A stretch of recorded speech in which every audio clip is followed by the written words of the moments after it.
Hello guys, welcome. Today's video, tuturo namin ang pinaka-essential at isa sa mga mahalagang tools sa automotive field. Ito ang floor jack.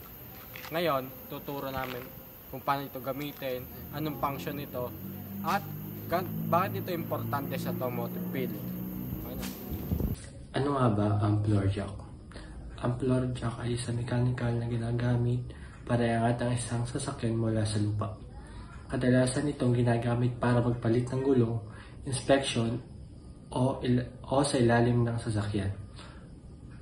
Portable ito at kayang magbuhat ng mabibigat na bagay ng madali.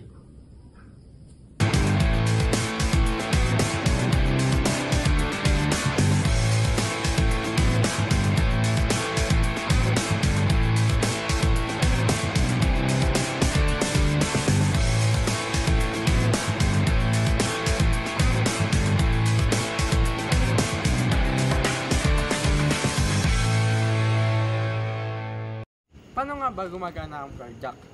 Ang floor jack ay pinapagana gamit ang hydraulic system. Pinapagana ito sa pamamagitan ng pag-pump ng handle, and yung handle na yun naglalagay ng pressure sa hydraulic fluid sa loob ng jack. Ang pressure na yun ang nag-aangat sa lifting arm at sa kotse. At pag naabot mo na yung tamang taas, pwede mo itong lock gamit ang safety mechanism ng jack. The Big Red 2-ton jack in a case is the perfect replacement for your factory-supplied vehicle jack. It's light, weighing in at only 27 pounds, and can fit into the trunk of your car. The rotating heavy-duty saddle keeps your vehicle stable while you work on changing that frustrating flat tire.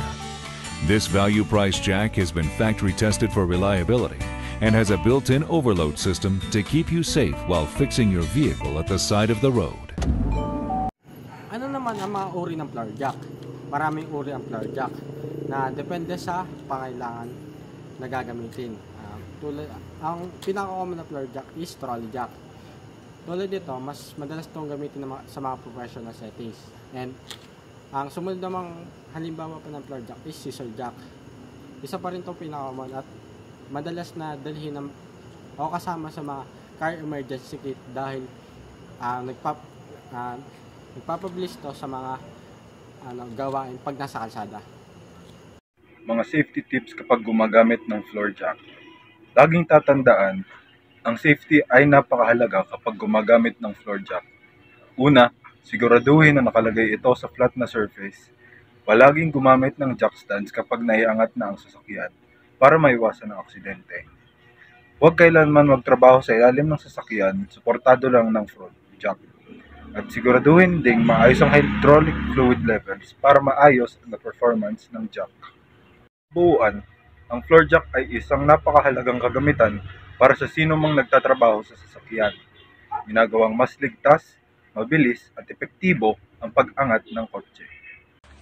Huwag kalimutan sundin ang tamang safety procedure kapag ginamit ito. Mas mahalaga pa rin ang iyong kaligtasan. Maraming salamat sa panonood. Kung nakatulong ang video na ito, huwag kalimutang mag-like at subscribe para sa iba pang automotive tips. Stay safe and happy car repairs. Kita-kits ulit sa susunod.